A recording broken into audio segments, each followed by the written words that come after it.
Naiintindihan mo ba lahat ng mga sinabi ko, Ineng? Opo, Ma'am Janice. Kahit malaki tong bahay, hindi naman mahirap linisin dahil kung mapapansin mo wala pang ganong gamit. Napansin ko nga po. Yung magiging kwarto mo dun na rin sa kwarto ng matanda. May ekstrang higaan pa naman doon. Minsan kasi nagbabanyo yun kapag hating gabi. Kailangan mong alalayan at baka madulas sa sahig ng banyo. May katanungan ka ba bago ka magsimula sa trabaho mo? Wala naman po, Ma'am. Mamaya ka na pumasok sa kwarto ng matanda at tulog pa yon. Tulungan mo muna ako maghanda ng pagkain niya. Para sa susunod alam mo na. Halika. Elsa nga ba ang pangalan mo? Opo. Elsa, yung matandang aalagaan mo, nanay siya ng asawa ko na magpapasahod sa'yo. Pero kapag tulog yung matanda, maglinis at magluto ka rin para hindi sayang ang ipapasahod sa'yo, ha? Opo. Kaano-ano mo nga pala si Manang Tonya? Di ba kamo siya ang nagrekomenda sa'yo rito? Kapitbahay po siya ng ate ko. Ang totoo po niyan, ang kapatid ko po yung sinabihan niya. Kaya lang po umayaw po yung ate ko kasi po stay-in po pala ang trabaho. May maliit pa po kasi siyang anak, tsaka hindi rin po siya pinayagan ng asawa niya. Kaya ako na lang po ang pumalit sa kanya. Tamang-tama naman po naghahanap ako ng mapapasukan. Basta marunong kang sumunod, siguradong magtatagal ka rito. Tipid lang akong ngumiti sa bago kong amo. Pagkatapos iginiya na niya ako sa kusina. Gaya sa sala, wala rin gaanong gamit doon. Kundi yun lamang kailangan sa pagluluto. Tinuro din ni Ma'am Janice kung saan nakalagay ang mga pagkain. Sinabi rin niya ang mga bawal at pwedeng ipakain sa matandang babae na aalagaan ko. Bandang 9:00 naman na magising si Ma'am Constancia. Narinig namin kasing tumunog na ang bell sa kwarto nito. Ibig sabihin daw nun, gising na ang matandang babae. Sinamahan naman ako ni Ma'am Janice sa kwarto at ipinakilala sa biyanan niya. Mula ulo hanggang paanan tingnan ako ng matandang babae na walang kangiti-ngiti sa labi. Bumati naman ako na ginantihan lang ng tango nito. Ako na rin na naghanda ng almusal ni Ma'am Constancia. Taga saan ka, Ineng? Isang barangay lang po tayo, Ma'am Constancia. Sa may niyugan po ang bahay namin. Kakilala ko po si Manang Tonya. Yung dati niyo pong katulong dito. Kumusta naman pala si Tonya? Ayos naman po siya. Kaya lang lagi lang nasa bahay nila. Iniinda pa rin po kasi niya yung balakang niya. Ay, kawawa naman si Tonya. Sana naman gumaling na siya. Oo nga po mabuti na lang po nandun ang mga anak niya. Kahit may sari-sarili ng mga pamilya iniintindi pa rin nila si Manang Tonya. Kaya ikaw, Ineng, mag-iingat ka para hindi ka matulad kay Tonya. Ano pong ibig niyong sabihin, Ma'am Constancia? Ay, wag mo na akong tawaging Ma'am Constancia. Lola na lang. Sige po, Lola. Ano po bang ibig niyong sabihin sa sinabi ninyo? Bagong kasambahay ka pa lang dito, kaya gawin mo na lang kung ano ang trabaho mo dito. Huwag kang maraming tanong, para din yun sa'yo. Bigla na lang ako nakaramdam na matinding kaba dahil sa mga sinabi ni Ma'am Constancia. Tingin ko may kinalaman yun kay Manang Tonya at sa nangyari sa kanya. Sa pagkakaalam kasi namin, na aksidente ang matandang babae sa bahay na to habang nagpupunas ng sahig. Hindi daw sinasadya na madulas siya at mahulog sa hagdan. Dahil sa iniisip ko, hindi ko na namalayan na tapos na pala ang amo kong kumain. Walang imik na bumalik na siya sa kanyang upuan na tumba-tumba. Kung titingnan ng amo ko, aakalain talagang masungit siya dahil laging nakataas ang kilay at laging nanunuri ang tingin. Pero sa ilang oras ko pa lang siyang nakakasama, batid ko talagang mabait siya. Nagpaalam lang ako na ibababa ko na sa kusina ang pinagkainan niya. Tumango naman siya sa akin. Sa sala naabutan ko si Ma'am Janice kasama ang mga kaibigan niya. Naghahanda na sila para maglaro ng mahjong. Nang makita ko, inutusan muna niya akong maghanda ng kanilang merienda. Na agad ko naman sinunod. Nang maihain ng inumin at pagkain, saka ko nagpaalam na babalikan na si Lola Constancia. Nandiyan na naman ba ang kaibigan ni Janice? Opo. Naglalaro po pala ng mahjong si Ma'am Janice. Iba po talaga ang mayayaman, ano? Hindi naman mayaman ang babaeng yun. Nung mapangasawa lang niya ang anak ko, tsaka siya umastang mayaman. Ah, ganun po ba? Hindi ko alam kung saan siya napulot ng anak ko. At isa pa, hindi naman talaga siya ang tunay na asawa ni Norman. Ho? Hindi po ba? Nasan po yung tunay na asawa ni Sir Norman? Hindi ko alam. Matagal na rin nung huli ko siyang makita at ang aking apo sa kanya. Ganun po ba?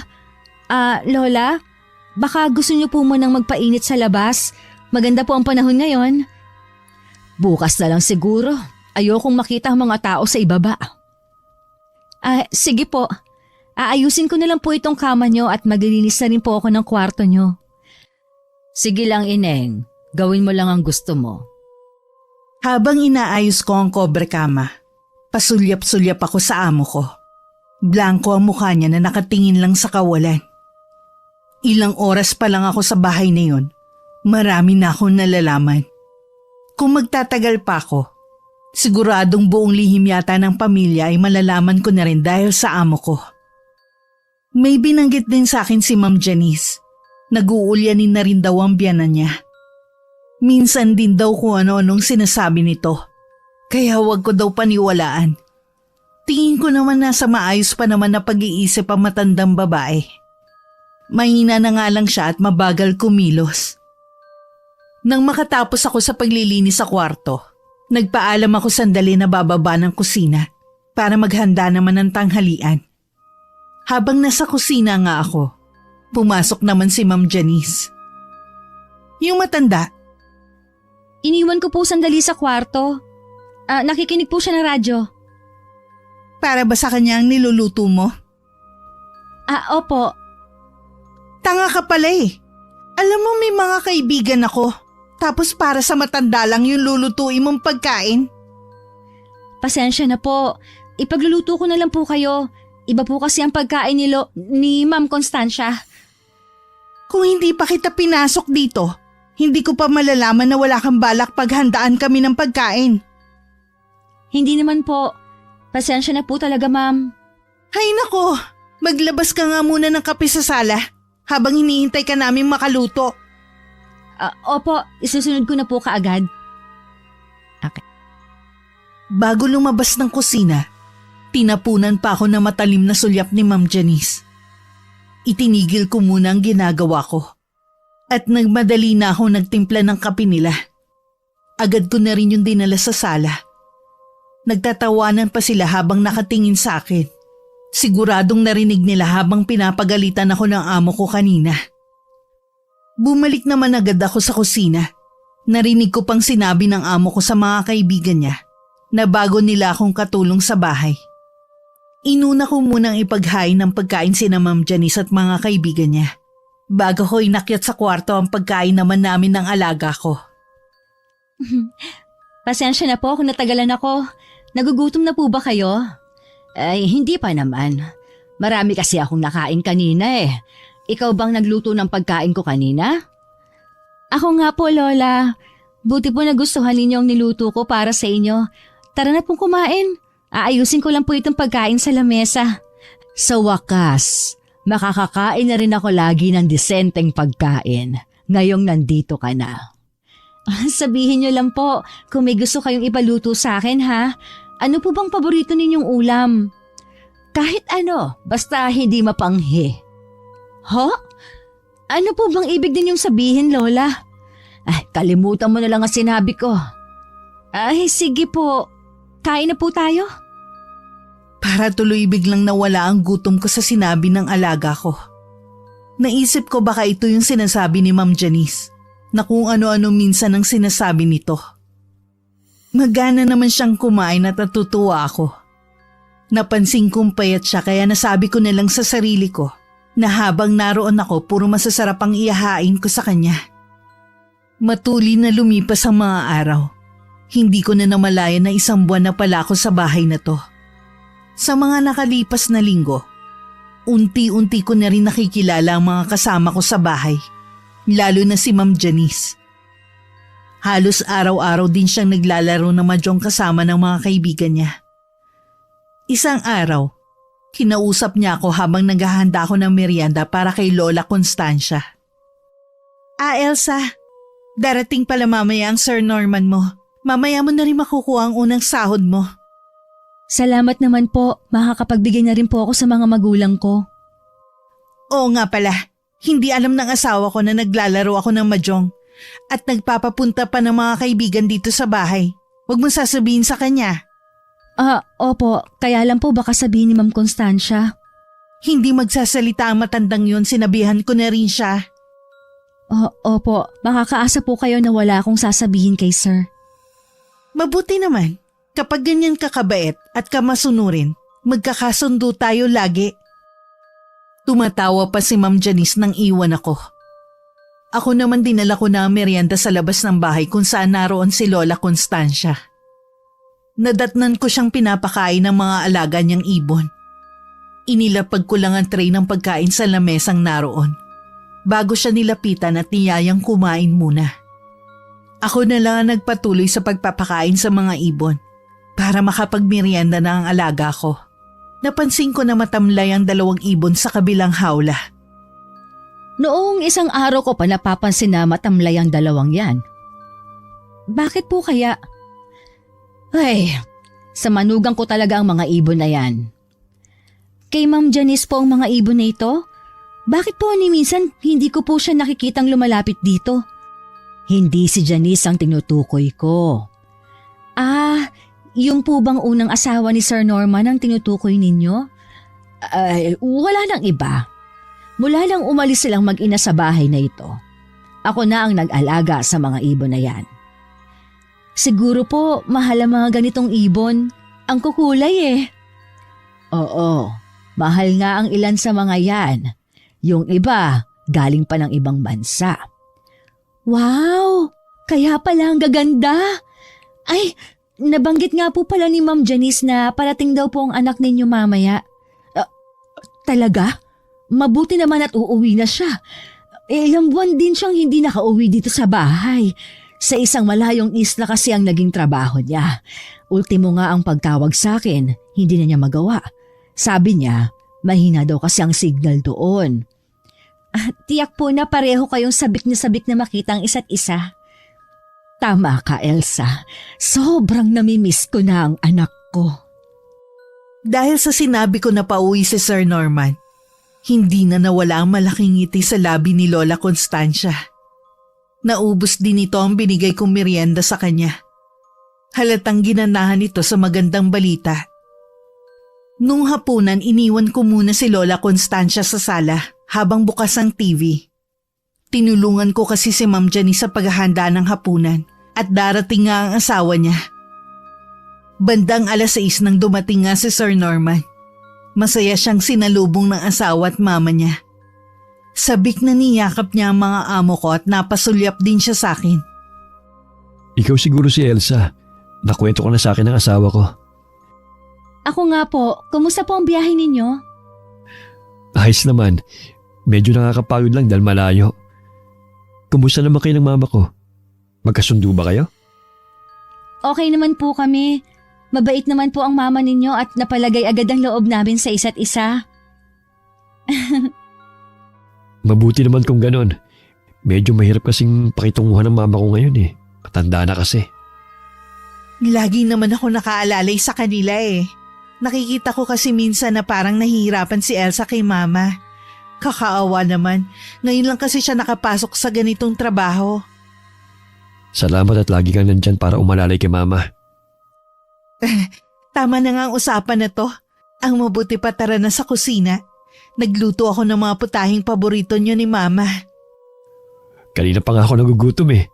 Tayo na ma. Sumabay ka na rin sa amin ni Elsa. Huwag kang mahiya, pamilya tayo rito. Hindi lang basta kasambahay ang turing namin sa'yo. Kahit nahihiya, dahil na rin sa pagpupumilit ni Sir Norman, sumabay na rin ako sa kanila sa hapunan. Katabi ko si Lola Constancia. Ako ang naglalagay ng pagkain niya sa plato.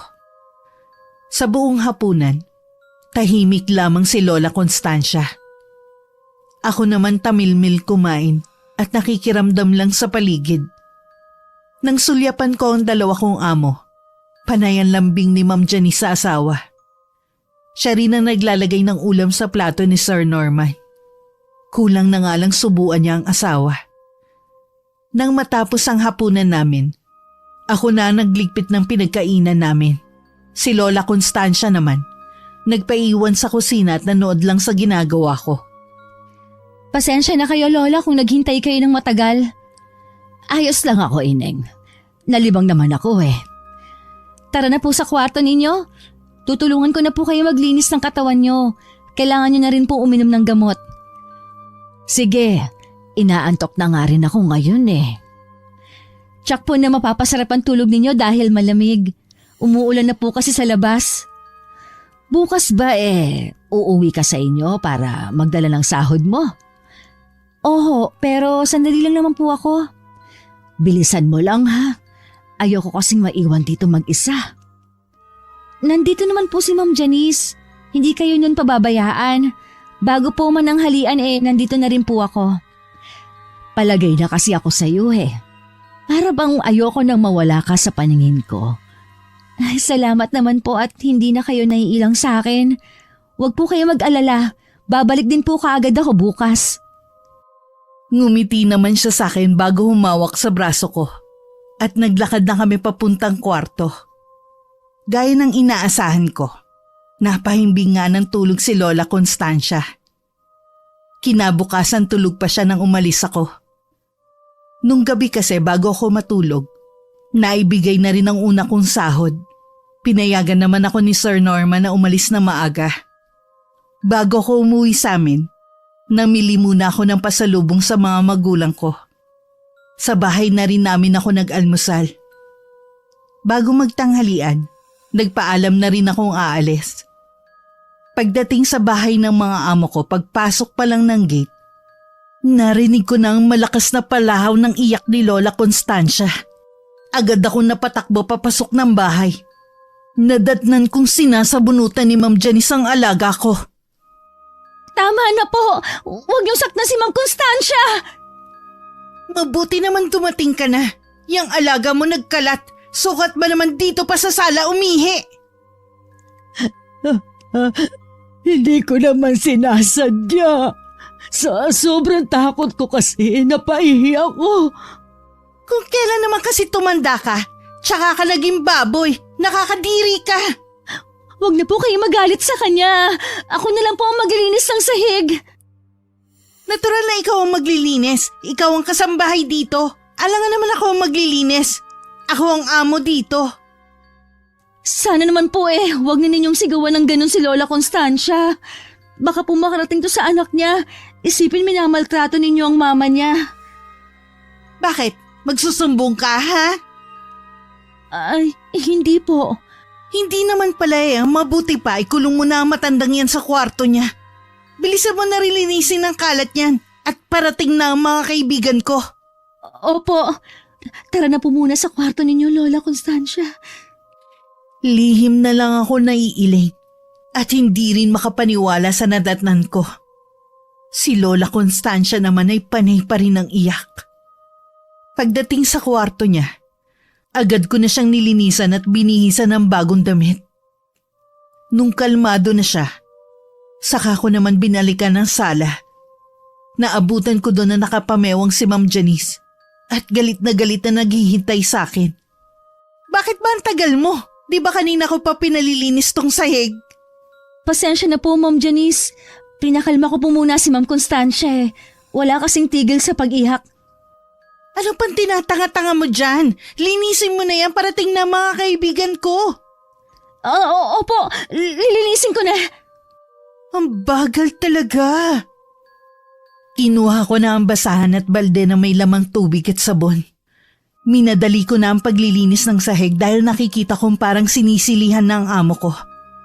Pabalik-balik ang kanyang lakad at halata na kabado siya. Sakto naman natapos ako saka nagdatingan ng mga kaibigan niya. Inutusan pa niya akong maghanda ng pagkain para sa kanila. Mabilis naman akong tumalima para hindi na ako mapagalitan. Nang wala nang iuutos ang amo ko, tsaka ako naman dinala ng pagkain si Lola Constancia. Nagulat ako nang mapansin na tila gutom na gutom siya. Lola, hindi po ba kayo nag-almusal kanina? Kapag kami lang ni Janice ang naiiwan dito, hindi niya talaga ako pinapakain. Ang tamad ng babaeng yon para asikasuhin ako. Anong oras po ba umalis si Sir Norman? Maagang umalis kanina ang anak ko. Baka lingguhan na naman ang uwi niya.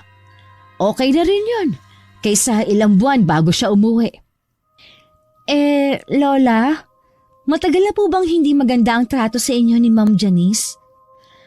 Oo, mabait lang siya kapag kaharap ang anak ko. Minsan, sinasadya ko na lang na parang nag-uulyanin para wala siyang masamang gawin sa akin. Masama na nga po ang ginagawa niya sa inyo eh. Ang ibig kong sabihin, mas malala pa doon. Katulad ng nangyari kay Tonya. Ano po ang ibig niyong sabihin? Nakita kong itinulak niya si Tonya sa hagdan. Gusto na kasi ng pobre na magsumbong sa anak ko sa mga hindi niya magandang ginagawa dito sa bahay. Bakit po hindi nagsumbong si Manang Tonya sa ginawa sa kanya? Tinakot siya ng babaeng yon. Kaya nga kapag tayo lang dalawa, tsaka ako maayos kausap. Kasi gusto kong isipin niya na may sakit na ako dahil sa katandaan. Dapat po malaman to ni Sir Norman. Hindi tama ang ginagawa niya. Wag! Baka kung ano ang gawin niya sa atin. Kasasabi ko lang sa'yo kung ano ang ginawa niya kay Tonya. Pero makinig ka na lang sa akin. Iniisip ko din kasi ang anak kong si Norman. Sige po, kayo po ang bahala. Napahinga na lang ako ng malalim. Hindi ko na rin kinontra ang kagustuhan ni Lola Constancia. Ang pagmamalupit ni Ma'am Janice ay nasundan pa at nagpaulit-ulit na lang. Minsan sinasaktan niya ako ng walang dahilan. Bakit po, ma'am? Anong bakit? Nagtatanong ka pa? Dahil sa'yo minalas ako. Natalo ko sa laro namin ng mga kaibigan ko. Wala naman po akong ginagawa. Yun nga eh. Wala ka nang ginawa kundi tumunga nga lang dito sa bahay. Imbis na maglinis ka, puro yung matanda na lang yung iniintindi mo. Yun naman po kasi ang trabaho ko dito, hindi ba? Unahin ko po si Ma'am Constancia bago ang ibang gawain dito sa bahay. Nangangatwiran ka pa, ha? Ginagalit mo talaga akong babae ka eh. Dahil sa'yo, imbis na buhay reyna ako dito sa bahay, ako pang gumagawa ng mga gawain mo. Kaya ako minamalas kasi pagod na ako bago magsimula ang laro namin. Pasensya na po kung sa tingin ninyo ako ang nagbibigay ng kamalasan sa inyo. Puro pasensya na lang ang naririnig ko sa'yo. Umalis ka na nga dito sa harapan ko. Alumpit pa akong lumayo habang umiiyak. Nagtungo na lang ako sa kwarto namin ni Lola Constancia. Wala akong magawa kundi umiyak sa kandungan ng matandang babae. Agad naman itong naunawaan ang nangyari. Hinagod-hagod pa niya ang likod ko. Nang mga sumunod na araw, maaga na lang akong gumigising para maglinis habang tulog pa si Lola Constancia. Iniiwasan ko na kasing magalit at saktan ako ni Ma'am Janice. Sa mga araw na lumilipas, wala pa rin kamalay-malay si Sir Norman sa nangyayari sa loob ng bahay niya. Minsan umuwi siya at nagtanong sa akin. Okay ka lang ba, Elsa? Po? Okay naman po. Bakit niyo po naitanong? Para kasing matamlay ka. May sakit ka ba? Wala po. Napuyat lang po ako kagabi. Siguro gawa ni Mama. Pasensya ka na kung nahihirapan ka sa kanya, ha? Nag-iisip na nga ako kung kukuha pa ako ng isa pang kasambahay, eh. Baka kasi matagalan o hindi na makabalik si Tonya dito sa bahay. Wala naman pong problema sa mama ninyo. Mabait po siyang alagaan. Sigurado ka? Baka naman pinagtatakpang mo lang si Mama. Nagsumbong kasi sa akin ng Ma'am Janice mo. Madalas daw na sinusumpong si Mama. Minsan nga daw sinasaktan ka na. Kaya ba may pasa ka? Nako, hindi po totoo yan. Ito pong pasako po, nakuha ko po nung bumangga sa pader. Hindi po talaga nananakit ang mama ninyo. Ngayon ko lang napatunayan kung gaano ka kabait. Talagang pinagtatanggol mo pa si Mama. Huwag niyo po sanang pagagalitan ng mama ninyo. Nakikiusap po ako sa inyo. O sige, pero sana wag mo nga hayaan na saktan ka niya. Hindi kasama sa sweldo mong pananakit niya. Hindi porket matanda na siya at nag-uulyanin palalampasin ko na mga ginagawa niya. Magsumbong ka lang sa akin kapag inulit pa niya yon, ha? Dahil hindi ko alam ang isasagot kay Sir Norman, napilitan na lang akong tumango sa kanya. Nang dumating si Ma'am Janice, nagpaalam na akong babalik sa kusina para maghanda naman ng pagkain ni Lola Constancia. Mula sa kusina, naririnig ko pa ang kanilang pinag-uusapan. Lihim na lang ako napapaismid sa mabait na tono ng amo kong babae. Naawa na nga ako kay Elsa sa ginagawa sa kanya ni Mama. Minsan gusto ko na lang siyang paalisin kaya lang mas naaawa ako sa kanya.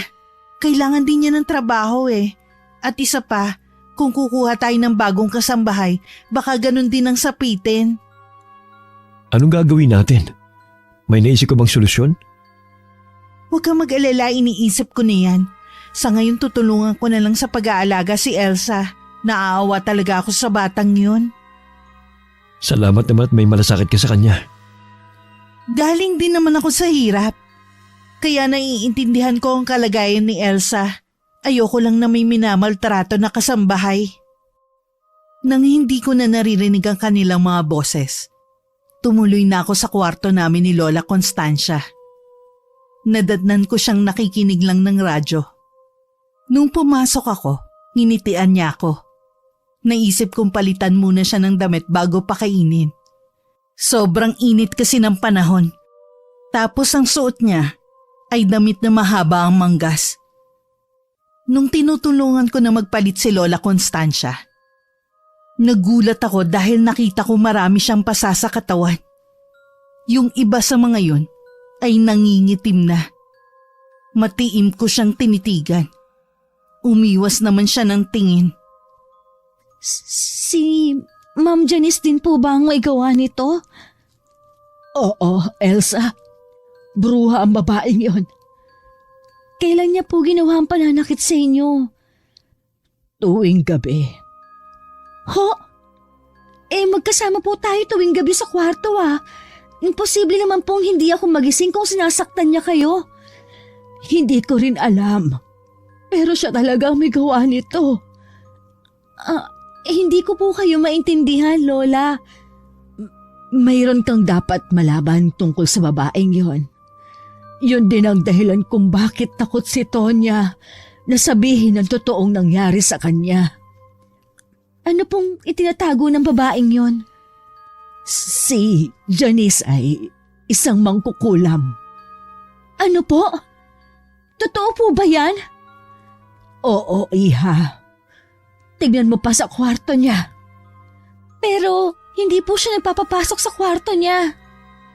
Meron pa siyang silid na ginagamit. Yung dating kwarto ng apo ko. Nandun ang kanyang munting altar. Ay, ang mabuti pa po kumain na kayo. Kalimutan na po ninyong napag-usapan natin ngayon. Tumangulang sa akin si Lola Constancia. Ako naman napaisip ng malalim. Buong araw tuloy akong parang wala sa sarili.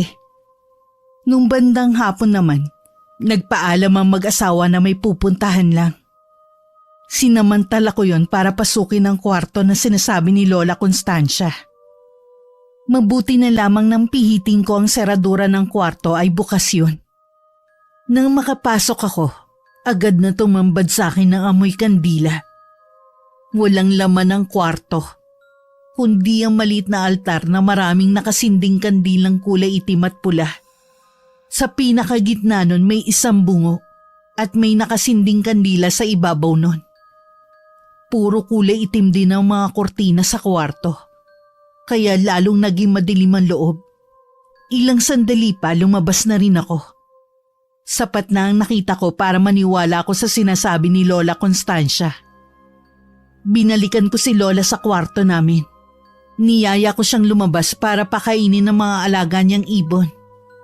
Ngunit ganun na lang ang gimbal namin na makita na patay na lahat ng ibon sa hawla. Ang iba sa mga yon ay nilalanggam na. Kahapon, nung pinapakain ko sila, lahat sila nangihina na. Alam ko mamamatay na rin sila kagaya ng ibang ibon. Kawawa naman. Kaya pala, wala akong naririnig na huni ng ibon kanina. Malakas ang pakiramdam ng mga ibon. Alam nila kapag masaya at nagmamahalan ang mga taong nakatira sa isang bahay. Ngayon, puro kalungkutan na lang ang namamayani sa bahay na ito. Lola, matanong ko lang po. Alam niyo po ba kung nasaan ang dating asawa at anak ni Sir Norman? Ang totoo niyan, matagal na kaming walang balita sa kanila. Baka tinakot din sila ni Janice. Mahal ako ng apo ko, pero kahit siya, hindi na rin nagpakita sa akin. Maaaring tama po kayo ng hinala. O di kaya, may iba pa silang malalim na dahilan. Ang mabuti pa, Ineng, umalis ka na sa bahay na ito habang may pagkakataon pa. Ayokong may masamang mangyari sa'yo dito. Hindi po ako aalis. Hindi ko po kayo iiwan. Hindi ka ba naniniwala sa akin na mangkukulam ang babaeng yun? Naniniwala po. Kaya nga po ayaw ko kayong iwan dito. Baka kung anong gawin niya sa inyo kapag umalis ako. Matanda na naman ako eh. Handa na ako sa pwedeng mangyari sa akin. Huwag niyo pong sabihin yan. Kailangan niyo pa pong mabuhay para sa apo ninyo. Ayaw niyo po ba siyang makita at makasama ulit? Gusto, syempre. Namimiss ko na nga sila eh. Kailangan niyo pong maging mas matatag para sa kanila. Oo, Ineng. Salamat sa pagpapalakas ng loob mo sa akin. Mabuti na lang dumating ka sa bahay na ito. Nakatadhana po talaga na magkasama tayo. Dito lang po muna kayo ha. Ililibing ko lang po sa likod ng bahay ang mga ibon. Inilagay ko sa maliit na kahon ng mga ibon. Habang pinagmamasdan ko nga sila, hindi ko maiwasang maawa at manghinayang na rin. Alam ko kasing mahal ang mga ganong klase ng ibon. Baka kulang pa ang sahod ko sa isang buwan pambili ng isang pares nun. Nang mailibing ko na ang mga ibon, itinago ko na rin ang mga kulungan. Nung umalis naman si Sir Norman para magtrabaho, nagpakita na naman ng tunay na kulay si Ma'am Janice. Malimit niya kaming bulyawan ni Lola Constancia dahil lang mainit ang ulo niya. Minsan inutusan niya akong maglinis sa labas ng bahay. Marami na daw kasing mga natuyong dahon. Habang nagwawalis ako, narinig ko si Lola Constancia na sumisigaw. Agad akong pumasok sa loob ng bahay. Naabutan ko na sinasampal at sinasabunutan ni Ma'am Janice ang matanda. Agad ko siyang inawat at niyakap ko si Lola Constancia. Tama na po! Maawa na kayo sa kanya! Anong ginagawa mo rito? Di ba inutusan kitang magwalis sa labas? Narinig ko po kasi sumisigaw si Mang Constancia. Huwag niyo naman po siyang saktan. Huwag kang makialam, lumabas ka rito. Hindi ko po pwedeng iwan sa inyong mama ni Sir Norman. Kaya po ako pumasok na kasambahay para pangalagaan siya. Hindi po ako papayag na basta niyo lang siya sasaktan. Aba talagang lumalaban ka na ha? Kung ayaw mo masaktan ka matanda ka, edi ikaw na lang. Hindi na ako nakahuma pa sa kabiglaan ng hablutin ni Ma'am Janice ang buhok ko. Makailang ulit rin niyang iniumpog ang ulo ko sa pader. Tinantanan niya lang ako nang pumutok na ang labi ko sa labis niyang pambubugbog. Dinaluhan naman ako ni Lola Constancia na umiiyak pa rin. Iniharang pa niya ang sarili sa akin para hindi na ako malapitan ni Ma'am Janice. Maawa ka naman sa bata, Janice. Ako na lang ang saktan mo. Ako na lang. Pareho kayo malilintikan sa akin. Kaya huwag mo nang ipagtanggol ang babaeng yan. Itong itanim mo sa kukote mo, tanda. Ako na ang bagong reyna sa bahay na to, maliwanag ba? Alam mo sa sarili mo na hindi ikaw ang tunay na reyna sa bahay na ito. Inagaw mo lang yan sa tunay na asawa ng anak ko. Nasa na ngayon ang manugang at apo mo? Bakit sila umalis? Ibig sabihin lang nun, hindi na sila masaya rito. Hindi sila masayang makasama ka at alagaan. Ikaw ang dahilan kung bakit sila umalis rito. Ikaw. Hindi totoo yan. Mahal nila ako. Lalo na ang apo kong si Jasper. Tama na po. Huwag niyo nang guluhin pa ang pag-iisip niya. Maawa na kayo sa kanya. Ikaw, Elsa, tandaan mo to. Pagbabayaran mong ginawa mong pagkalaban sa akin. Puno ng pagbabanta ang tingin sa akin ni Ma'am Janice bago niya kami iniwan. Nararamdaman ko na may masama siyang balak sa akin. Nang sulyapan ko si Lola Constancia, wala pa rin siyang tigil sa pag-iyak. Kahit nanlulupay-pay pa ang pakiramdam ko, niyakap ko siya at dinalo. Buong araw na laging masama ang pakiramdam ko. Pinilit ko lang talaga gumawa sa bahay para hindi na kami saktan ni Ma'am Janice. Binilinan ko rin ang alaga ko na sa kwarto na lang at wag nang lumabas. Dinadalhan ko na lang siya ng pagkain. Kumain na po muna kayo, Lola. Ikaw ang dapat kumakain para may lakas ka. Mamaya na lang po. May kailangan pa kasi akong tapusin na pinagagawa ni Ma'am Janice. Sundin mo na lang siguro ang sinasabi ko. Umalis ka na lang dito sa bahay. Hindi ko po kayo iiwan. Ngayon pa nga lang po na nandito ako. Sinasaktan na kayo ni Ma'am Janice. Paano po kapag wala na ako? Tsak na sa inyo po niya ibubunto ng lahat ng galit niya. Hindi mo naman ako obligasyon. Huwag kang manghinayang sa sinasahod mo sa anak ko. Kung yun lang ang dahilan kung bakit ayaw mong umalis, marami ka pang trabahong makukuha. Hindi lang naman po sa sahod. Nag-aalala po ako sa inyo. Salamat, Ineng. Sa totoo lang, napalapit ka na rin sa akin. Kaedad mo lang kasi ang apo ko. Talaga po? Sana magkaroon ng pagkakataon na magkakilala kami. Baka po maging magkaibigan pa kami. Tiyak yon. Mabait ang apo ko, kagaya ng ama niya. Lalabas po muna ako. Babalikan ko na lang po ang pinagkainan ninyo mamaya. Baka po magalit na naman si Ma'am Janice dahil matagal ako nandito. Nang palabas na ako ng kwarto namin, naabutan ko pang papasok naman sa dating silid ng apo ni Lola Constancia si Ma'am Janice. Bigla kong kinutuban na may gagawing hindi maganda ang amo kong yun. Tumuloy na lang ako sa may kusina at tinapos ang iba pang gawain doon. Kinagabihan inaapoy ako ng lagnat. Mabuti na lamang may gamot na nakatabi si Lola Constancia. Tatawagin ko si Janice para madala ka namin sa doktor. Hindi na po kailangan, Lola. Magiging maayos na rin po ang lagay ko bukas. Magpahinga na lang po kayo. Bawal din po sa inyong mapuyat. Babantayan muna kita. Hindi pa naman ako inaantok eh. Baka po dahil lang sa panahon. Sobrang init tapos biglang lalamig. Ay, sana nga. Dahil lang sa masamang panahon kaya ka nagkasakit. Iniisip niyo po ba na baka may kinalaman si Ma'am Janice sa pagkakasakit ko? Posible. Ganyan din kasi ang nangyari kay Tonya dati. Kung siya nga po ang dahilan ng pagkakasakit ko, mali po siya ng taong aapihin. Ano ba ang ibig mong sabihin, Ineng? Wala po. Huwag niyo na lang po pansinin ang sinabi ko. Sige na, magpahinga ka na. Ayokong tuluyan ka magkasakit. Tayo na nga lang ang magkakampi sa bahay na to eh. Bukas po, tiyak na maayos na ang lagay ko. Pumikit lang ako para makita ni Lola Constancia na natutulog na ako.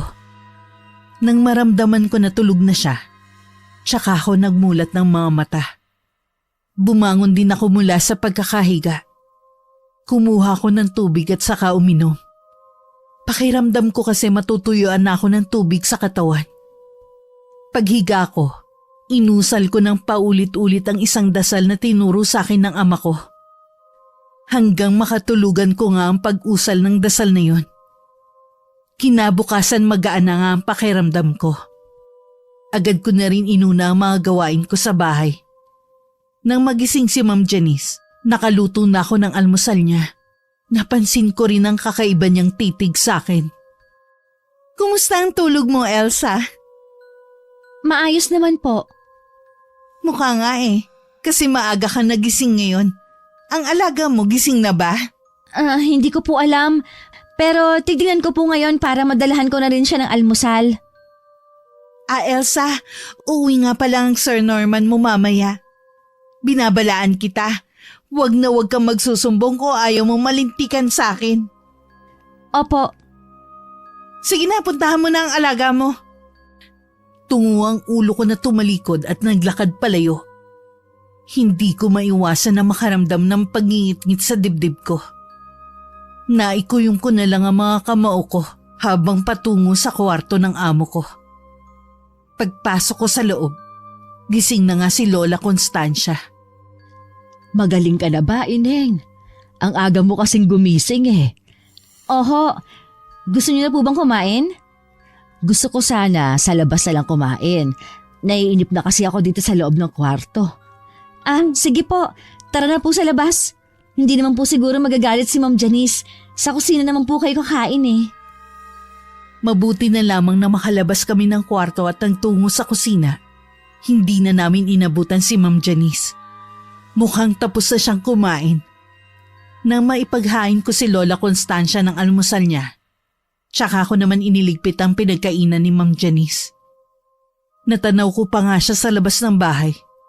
Nakatingin sa kawalan na tila malalim ang iniisip. Mamaya mo na lang hugasan ang mga yan. Sabayan mo na akong kumain. Sige Paula, gutom na nga rin ako. Huwag mong hayaan na magutom ka sa bahay na to. Kumain ka lang kumain. Huwag mong pansinin si Janice. Hindi naman siya ang bumibili ng pagkain dito sa bahay Nakita ko nga po siya na nasa labas ng bahay. Mukhang malalim ang iniisip. May pinaplano na naman siguro na hindi maganda. Tungkol naman po kaya kanino? Narinig ko noong isang araw na mukhang niloko siya ng kalaro niya sa mahjong. Malamang iniisip niya kung paano makakaganti sa kaibigan niya. Ang sama naman po niya talaga. Alam niyo po ba kung taga saan si Ma'am Janice? Ay, hindi ko alam Si Norman lang kasi ang nakakakilala sa babaeng yan. Ganun po ba? Siya nga po pala. Pauwi po mamaya si Sir Norman. Magpapaalam lang po ako na sasagit sa bahay namin. Bakit maaga ata ang uwi niya? Dapat sa 1 linggo pa siya uuwi. Ayaw niyo po ba noon? Magiging mabait si Ma'am Janice sa atin? Sa bagay nga. Kung gusto mo pwede ka naman hanggang bukas sa inyo. Hindi rin po kasi ako mapapalagay kung matagal ako mawawala dito sa bahay Hindi ko maiwasan na mag-alala. Nandito naman si Norman kaya ayos lang kung magtatagal ka sa inyo. Nung dumating nga si Sir Norman, nagpaalam agad ako na kung pwedeng uuwi muna ako sa amin. Agad naman akong pinayagan. Dala ang maliit na bag pa uwi. Nagpaalam ulit ako kay Lola Constancia. Hindi man lang naghinala si Ma'am Jenny sa laman ng bag ko. Pagdating sa amin, agad ako nagmano sa mga magulang ko. Ikinuwento ko rin sa kanila ang nangyayari sa bahay na yun. Mabuti pang huwag ka nang bumalik sa bahay na yon. Nako, bihira na talaga sa mga nagiging amo ang may busilak na puso pagdating sa kanilang mga kasambahay. Pero Tay, hindi ko po pwedeng iwan doon si Lola. Baka kung ano po ang gawin sa kanya ng amo kong babae. Isumbong mo na lang sa amo mong lalaki ang ginagawa ng asawa niya. Kilala mo ko, Elsa, kapag nagalit. Ayokong dumating pa na kailangan kong gamitin ang nalalaman ko. Oho, Tay. Susubukan ko po magpaalam na mamaya. Huwag mong subukan lang. Gawin mo na sa lalong madaling panahon. Dahil kung hindi, ako mismo ang pupunta sa bahay na yon. Hindi niyo naman po kailangan gawin pa yun, Tay. Ewan ko ba sa iyong bata ka? Sa dami ng pwedeng pasukan. Kasambahay pa talaga.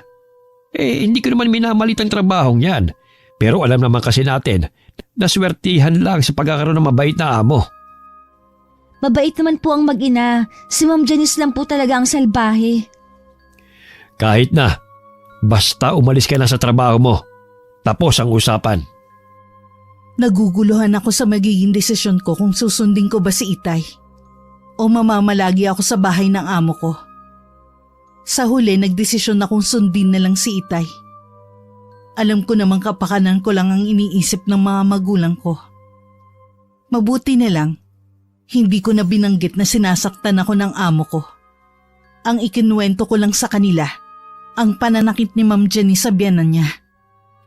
Pagdating ko naman sa bahay ng mga amo ko, masaya akong sinalubong ni Lola Constancia. Kaya naman panandalian kong nakalimutan ang pinag-usapan namin ni Itay. Nung gabi masama na naman ang pakiramdam ko. Para akong inaapoy sa lagnat. Mabuti na lang tulog na si Lola Constancia. Ayoko kasing nag-aalala pa siya sa akin. Kinabukasan nawala na naman ang sama ng pakiramdam ko. Kaya lang nangihina ako dahil sa puyat. Ilang gabi nang laging ganun ang nararamdaman ko. Minsan sobrang sakit ng ulo ko na parang binibiyak. Halos maduling na rin ako kapag nakamulat ang mga mata ko. Kaya pinipilit ko na lang na pumikit. Nung umagang yon, dahil sa puyat ng nagdaang gabi, hindi agad ako nakabangon sa higaan. Pumasok na sa kwarto namin si Ma'am Janice para gisingin ako. Sino ba ang amo sa bahay na to, ha? Tanghali na, nasa higaan ka pa rin? Pasensya na po, Ma'am Janice. Masama lang po ang pakiramdam ko. Babangon na po ako. Hayaan mo muna magpahinga si Elsa. Ilang araw nang masama ang pakiramdam niya. Isa ka pang matanda ka, wala ka ring silbi. Huwag na po kayong magalit kay Lola. Babangon na po ako. Dapat lang bilisan mo na dyan. Kailangan mong maghanda na makakain dahil darating ang mga bago kong kaibigan. Nang lumabas si Ma'am Janice, ibinalibag pa niya ang pinto pasara. Pinilit ko naman bumangon at inayos ang pinaghigaan ko. Inalalayan pa ako ni Lola Constancia sa paglalakad dahil para talaga akong matutumba sa hilo. Hanggang makarating kami ng kusina, naghanda lang ako ng pagkain ng mga amo ko. Saka ko ginawa ang mga gawaing bahay. Habang abala si Ma'am Jenny sa pakikipaglaro ng mahjong sa mga kaibigan niya, parang may nagtutulak sa akin na pasukin ang kwarto kung saan naroon ang altar nito. Sinunod ko nga ang dikta ng isip ko. Pagpasok ko pa lang, tumambad na sa akin ang litrato ko at damit na nasa altar. Kumuyong bigla ang kamao ko dahil sa ngit-ngit. Lumabas na rin ako agad. Nang makaalis ang mga kaibigan niya, agad kong kinompronta si Ma'am Janice. Bakit niyo po ako kinukulam? Ganoon po ba katindi ang galit ninyo sa akin? Kulam? Anong pinagsasabi mo dyan? Hindi ko alam ang sinasabi mo, ha? Huwag ka na magmaang-maangan pa. Nakita ko sa altar mo ang litrato at damit na ginagamit mo para bigyan ako ng sakit. Hindi ka talaga marunong sumunod. Di ba sinabi kong bawal pasukin ang kwarto na yon? Huli na para itago mo pang laman ng kwarto na yon, kaya umamin ka na. Wala kong aaminin na kahit ano sa'yo. Ayaw mong umamin, ha? Sige, makakarating kay Sir Norman ang pagmamaltrato mo sa mama niya. Tignan ko lang kung hindi ka niya palayasin sa bahay na to. Tumahimik kang babae ka. Ikaw ang lumayo sa bahay na to. Hindi ako aalis hanggat hindi nalalaman ni Sir Norman ang mga ginagawa mo. Subukan mo lang magsumbong, Elsa. Sinisiguro ko sa'yo na pagsisisihan mo habang buhay ang pagtatrabaho mo dito bilang kasambahay. Huwag mo akong tinatakot. Dapat ikaw ang matakot ngayon pa lang. Sa tingin mo kapag nagsumbong ka sa asawa ko, maniniwala siya sa'yo? Sa akin lang siya maniniwala. Hindi sa mama niya at lalong hindi sa ibang tao. May ginawa ka rin ba kay Sir Norman? Wala akong masamang ginawa sa kanya. Pinaibig ko lang siya sa akin. Ginayuma mo siya para makuha sa totoo niyang pamilya. Ang sama mo! Kung ako sa'yo, umalis ka na sa bahay na to bago pa kita kalad ka rin. Bago ako umalis, kakausapin ko muna si Sir Norman. Nagtagisan pa kami ng tingin ni Ma'am Janice bago niya ako tinalikuran. Nanginginig naman sa takot si Lola Constancia sa isang tabi. Nilapitan ko siya at pinakalma. Samantala dumiretso naman si Ma'am Janice sa kwarto, kung saan naroon ang kanyang munting altar. Nanlaki ang mga mata niya nang makitang sira at nagtumbahan ng mga kandila sa kanyang altar. Hindi na niya napigilan ng sumigaw na naririnig namin ni Lola Constancia. Nakakakilabot ang sigaw niya. Hindi niya na may tatago ang pinakaiingatan niyang lihim. Sasabihin ko lahat kay Sir Norman na mga ginawa ng asawa niya sa atin. Sinabi mo na ginayuman niya ang anak ko. Ngayon ko lang kasi napag-isip-isip na kaya pala biglang nagbago si Norman. Kaya pala sunod-sunuran ng anak ko sa kanya dahil ginayuman niya. Hinala pa lang po sa akin. Hindi po ako sigurado. Pero kung sinasabi ninyo na biglang nagbago si Sir Norman, baka nga po may ginawa siya. Anong gagawin natin ngayon, Elsa? Hihintayin po natin si Sir Norman. Sana nga po dumating na siya kaagad. Nung gabi matinding pananakit na naman ng ulo ang nararanasan ko. Inaapoy ako ng lagnat. Halos tumirik na ang mga mata ko ayon kay Lola Constancia. Kung ano-ano na rin ang ginawa ni Lola para bumaba ang lagnat ko. Pero wala pa rin pagbabago sa temperatura ng katawan ko. Nung mag-uumaga na bumuti ang pakiramdam ko. Nang magising ako, ang naiiyak na mukha ni Lola Constancia ang nabungaran ko. Napansin ko rin ang tila mga kalmot sa buo kong katawan. Okay na ba ang pakiramdam mo, Elaine? Oo, magaan na po ang pakiramdam ko. Mabigat lang po ang talukap ng mga mata ko. Inaantok pa po kasi ako. Matulog ka na muna. Huwag mo munang isipin ang mga gagawin mo dito sa bahay. Maaga pa naman. Dahil hinihila sa antok ang mga mata ko, pinagbigyan ko na ang sarili ko.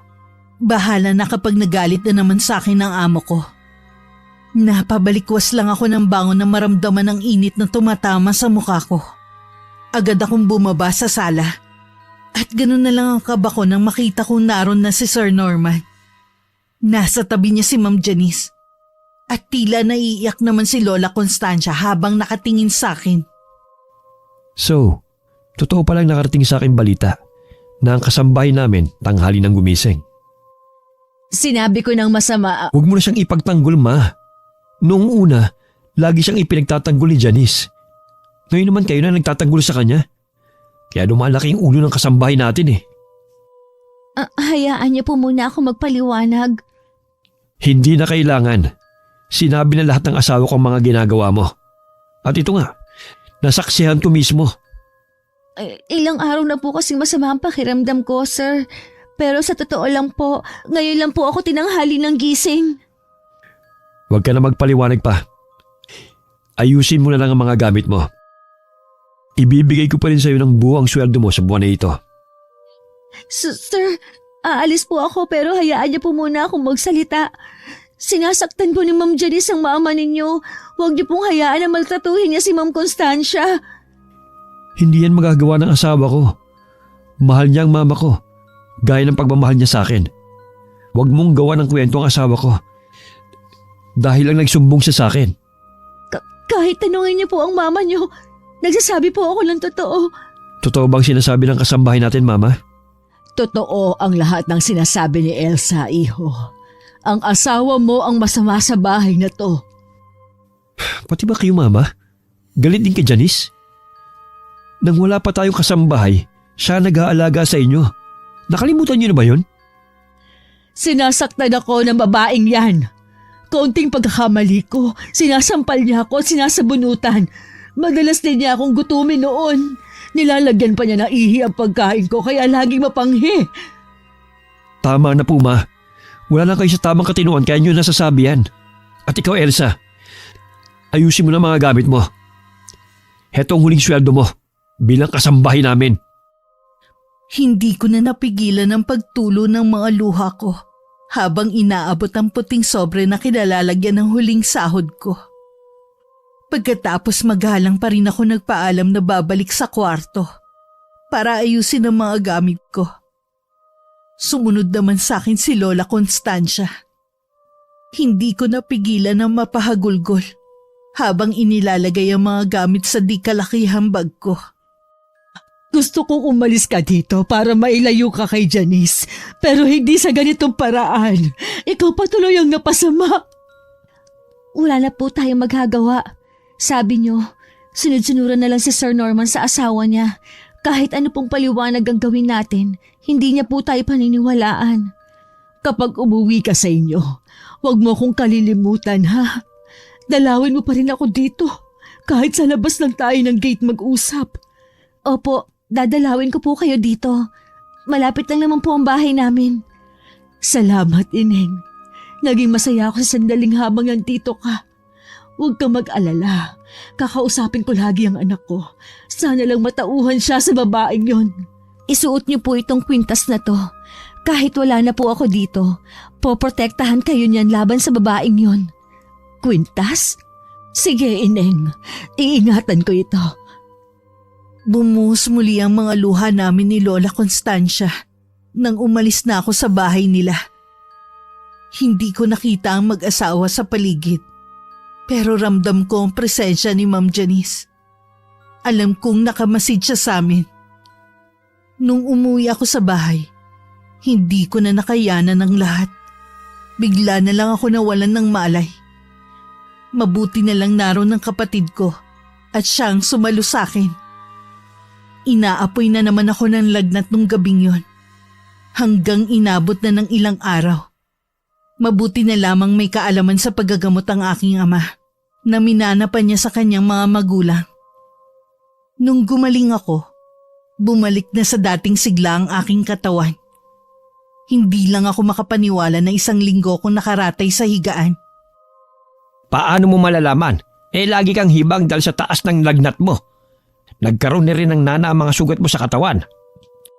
Matindi po talaga ang ginawa sa akin ni Ma'am Janice. Mahinang kulam lang ang kaya niyang gawin. Ngayon, umanda siya sa akin. Hindi ako papayag na isa sa miyembro ng pamilya ko ang kakantiin ng kahit na sino. Kukulamin niyo rin po ba siya? Mas matindi ang ibibigay ko sa kanya. Nakaramdam naman ako ng tuwa dahil sa sinabing yun ng aking ama. Sa wakas kasi, makakaganti na rin ako kay Ma'am Janice. Maging si Lola Constancia, maigaganti ko na rin. Hinanap ko ang gamit na dinala ko noon sa bahay. Naroon kasi ang suklay at damit ni Ma'am Janice. Ibinigay ko yun kay tatay, na inabot naman niya na walang imik. Mula sa lahi ng mangkukulam sa malayong isla ang aking ama. Parehong magaling na manggagamot ang kanyang mga magulang.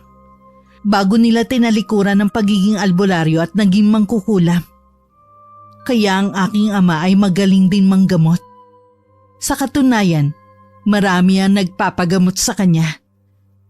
Tanging ang buong pamilya lamang namin ang nakakaalam sa iniingatan niyang lihim.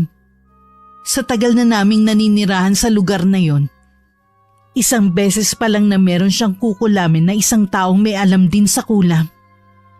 Samantala lumilipad naman ang isip ko sa bahay kung saan ako nagtrabaho bilang kasambahay. Labis ako nag-aalala kay Lola Constancia ng mga sandaling yon. Ramdam ko na may masama na naman nangyayari sa kanya ng mga oras niyon. Bakit hindi ka lumalabas ng kwarto mo? Kanina pa kita tinatawag, matanda ka. Hayaan mo na lang ako dito. Nananahimik ako dito. Ayaw kitang makita. Aba, lumalaban ka na ngayon. Sino nagturo sa'yo na sumagot sa akin? Si Elsa ba, ha? Wala nang babaeng yun. Baka inuuod na nga ang katawan niya sa lupa. Anong ginawa mo kay Elsa? Kinula mo pa rin siya kahit wala na siya dito? Oo, ganti ko sa pagiging pakialamera niya at pagiging matabil. Akala yata niya ay makakaya niya ako. Kaya halika na sa baba. Ikaw na ang gagawa ng lahat ng trabaho niya.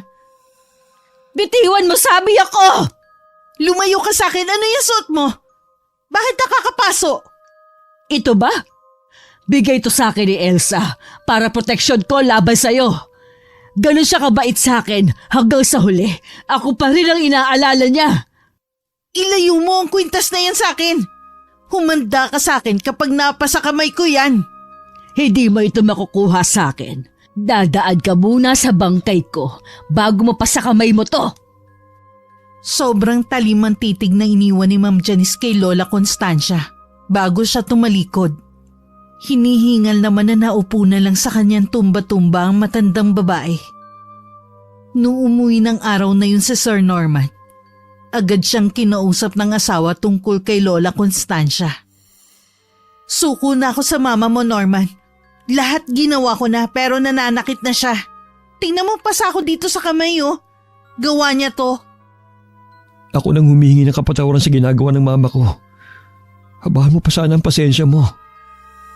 Para sa'yo gagawin ko ang lahat. Mahal ko din ang mama mo kaya nagtitiis pa ako. Kaya lang eh.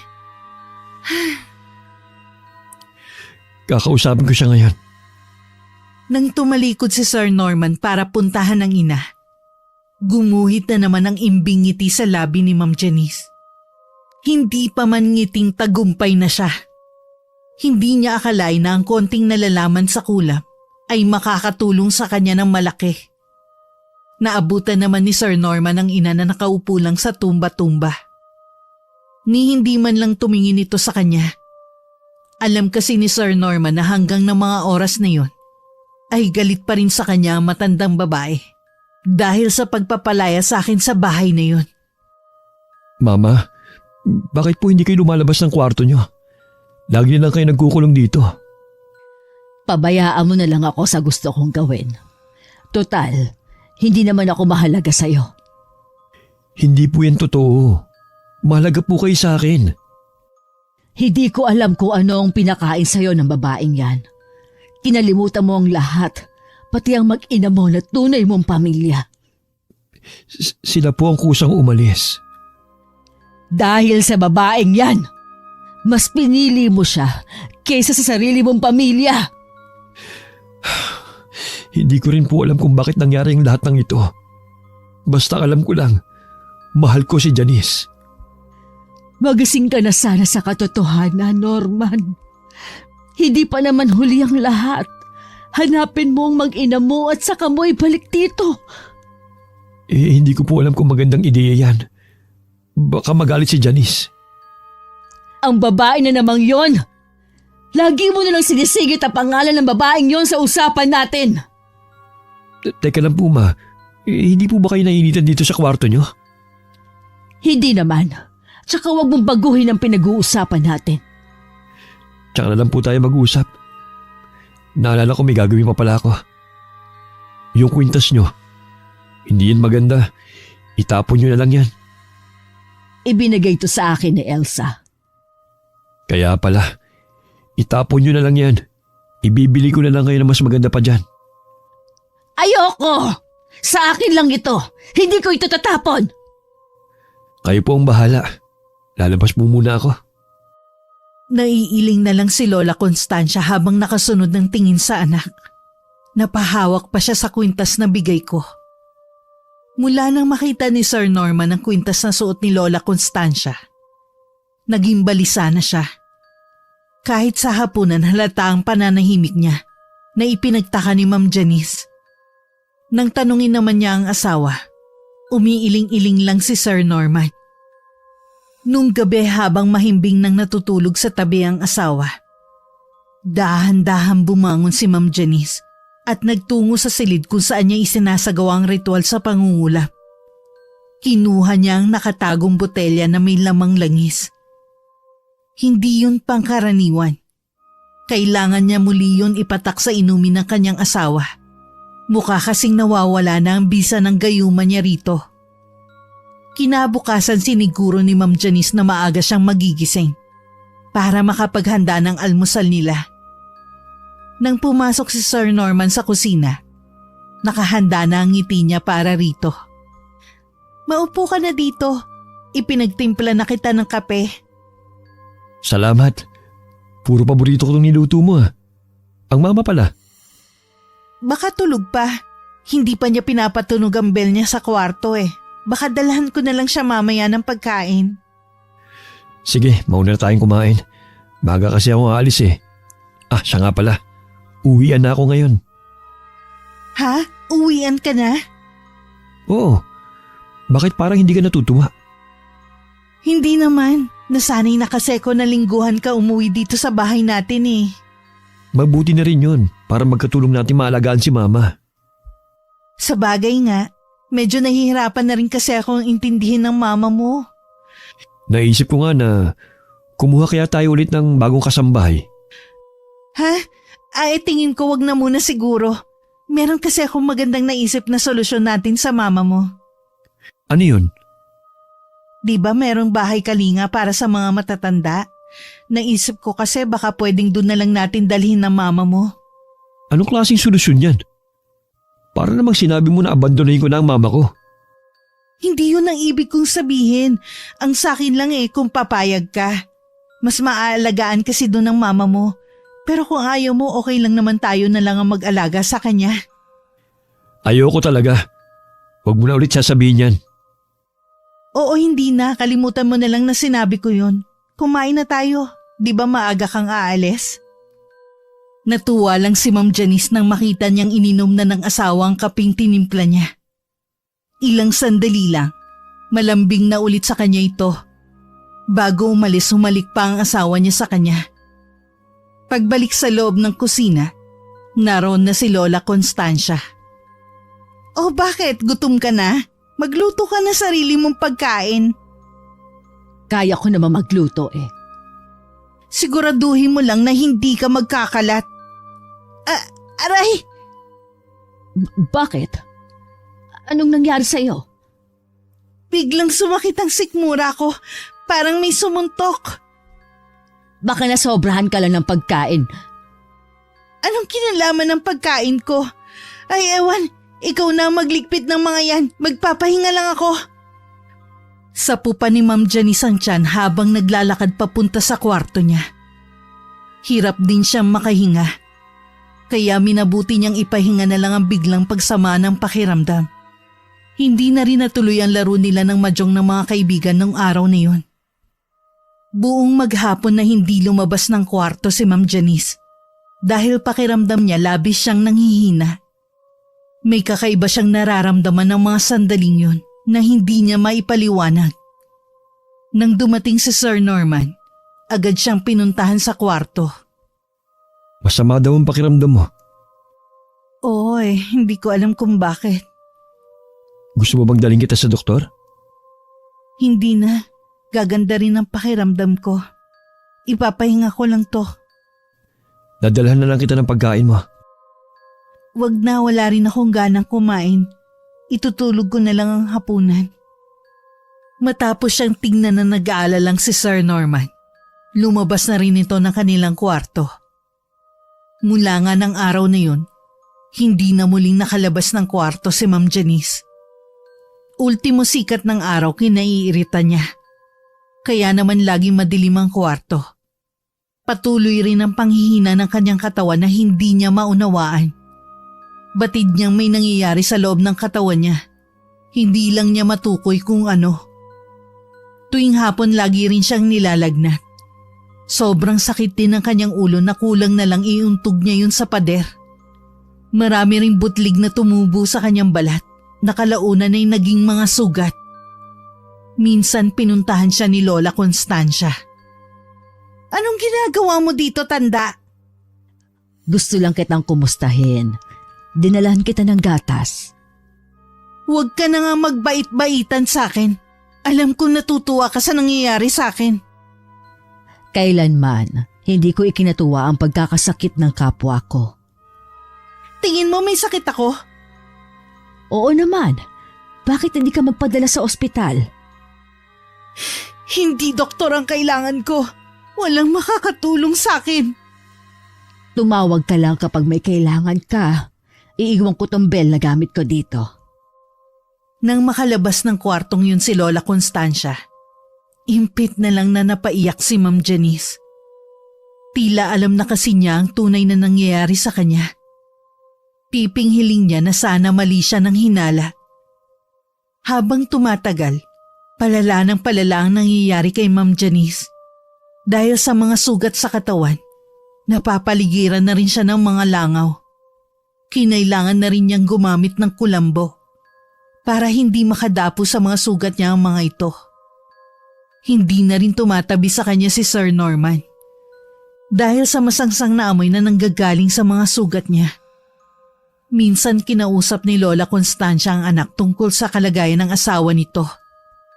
Bakit hindi mo dalhin sa ospital ang asawa mo? Kahit anong pilit ko po Kahit anong pilit ko, ayaw niya talaga magpadala. Mas gugustuhin pa daw niyang mamatay. Baka nga tama ang kutob ko. Na ano, Mama? Nakahanap na rin ng katapat ang asawa mo. Tingin ko kinukulam si Janice. Kulam? Kung ganun, kailangan nating humanap ng albularyo. Hindi ganun kadali yon. Anong ibig niyo sabihin? Isa rin siyang mangkukulam. Hindi lang yon. Ginayuma ka rin niya para mahulog ang loob mo sa kanya. Ano? Natitiyak kong ginayuma ka nga niya. Sana hindi pa huli ang lahat para mahanap mo ang mag-ina mo. Pero hindi ko na po alam kung nasaan sila. Habang tumatagal, unti-unti na nga natatauhan si Sir Norman. Hinahanap na ng puso niya ang unang asawa. Tila sa isang iglap, nawala ang pagmamahal niya kay Ma'am Janice. Lihim niyang pinahanap ang kanyang mag-ina kung nasa na sila. Gusto niyang makahingi ng kapatawaran sa nagawa niyang malaking pagkakamali sa kanila. Sa kabila ng mga ginawa ni Ma'am Janice, inaalagaan pa rin siya ni Lola Constancia. Lagi siyang dinadalhan ng pagkain. Si Norman, bakit hindi man lang niya ako puntahan dito? Marami kasi siyang ginagawa. Sobrang abala para hindi man lang niya ako masilip dito. Ay, tatapatin na kita, Janice. Natauhan na ang anak ko. Anong ibig niyo sabihin na natauhan na? Wala na ang bisa ng gayuma mo sa kanya. Hinahanap na niya ang kanyang mag-ina para mabuo muli ang kanilang pagsasama. Hindi totoo yan. Ako na ang mahal ni Norman at hindi ang dati niyang asawa. Tanggapin mo na lang ang katotohanan, Janice. Hindi ikaw ang mahal ng anak ko. Minahal ka lang niya dahil sa gayuma. Hindi. Mahal niya ako. Ako mahal niya. Ako lang. Nakaramdam naman ng habag si Lola Constancia sa kanya habang umiiyak. Hindi niya malaman kung ano ang gagawin. Hindi naman niya ito malapitan dahil sa mga malalaking langaw na umaaligid rito. Nang kumalma siya, tsaka lang lumabas ng kwarto na yun si Lola Constancia. Naabutan niyang masaya si Sir Norman sa sala. Sa nakikitang saya sa mukha nito, hindi na lang niya tinuloy ang gustong sabihin. Napag-alaman ni Lola Constancia na alam na pala ni Sir Norman kung saan nakatira ang mag-ina niya. Kaya ganun na lang ang tuwa nito. Kahit siya, natuwa rin sa balita.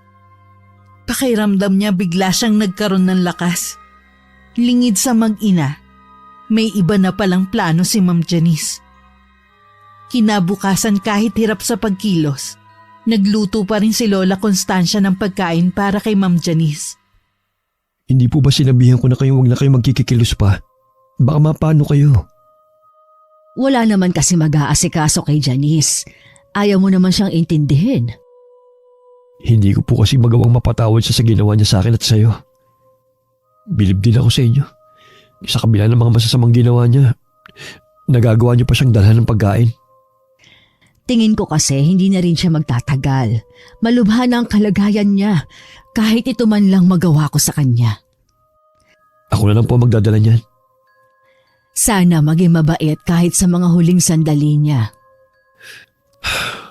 Oo, alang-alang sa inyo. Magiging mabait ako sa kanya. Kinuha na ni Sir Norman ang tray ng pagkain. Habang patungo sa kwarto, naaamoy na niya ang malansang amoy na nagmumula sa mga sugat nito. Pagpihit niya ng seradura at pagtulak niya sa pinto, unang tumambad sa kanya ang dalawang paa na nakabitin sa kisame. Pag-angat niya ng mga mata, umabot na ang dila ni Ma'am Janice sa tapat ng dibdib nito at dilat na dilat din ang mga mata. Sa sobrang sindak na nararamdaman, Nabitiwan ni Sir Norman ang hawak na tray ng pagkain. Samantala, kasalukuyan ako nakadungaw sa may bintana namin nang lumapit sa akin si Itay. Sa wakas natapos na rin. Po? Ano pong tinutukoy niyo? Wala nang taong nagmalupit sa'yo. Patay na siya. Si Ma'am Janice po bang tinutukoy ninyo? Wala nang iba. Siya na rin mismo ang tumapos sa sarili niyang buhay para matakasan ang paghihirap na nararanasan niya. Tama lang po siguro ang nangyari sa kanya. Kung hindi, baka marami pa siya na pagmalupitan ng mga kasambahay. Isang malaking pagkakamali na maltratuhin ka niya. Hindi niya alam, anak ka ng isang mabagsik na mangkukulam. Hindi ako papayag na apin lang kayo ng kung sino. Ay, sana po tay. Ito na ang huling pagkakataon na gagamit kayo ng kulam. Ayoko pong bumalik sa inyo mga gagawin ninyo sa kapwa natin. Ginawa ko lang naman yon para maipaghiganti kita. Walang magulang ang papayag na basta na lang apihin ang kanilang anak. Alam ko po yun. Masama pa rin po ang ginawa ninyong pagganti. Kahit po ako nakukonsensya. Hindi po dapat ako nagpadala sa galit na nararamdaman ko.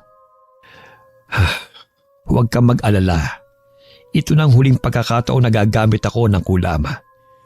Mas gusto ko pa rin makapanggamot ako sa mga may sakit, lalo na sa mga kapuspalad na tulad natin.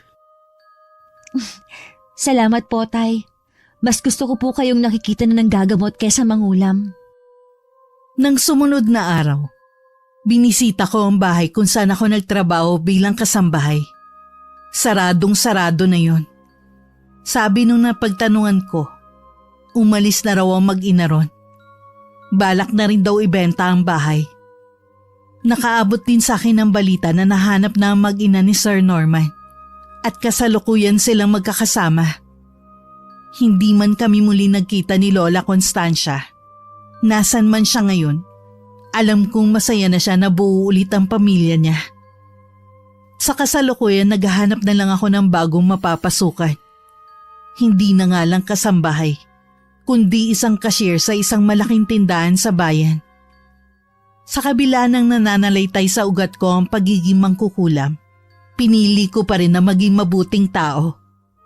Mas lalo ko pang hinabaan ang pasensya ko sa lahat ng taong nakakasalamuha ko. Alam ko kasi na hindi lahat ng makikilala ko ay mabubuting tao. Ayoko kasing dumating ang oras. Nagaganti ako sa pamamagitan ng kulam. Wakas.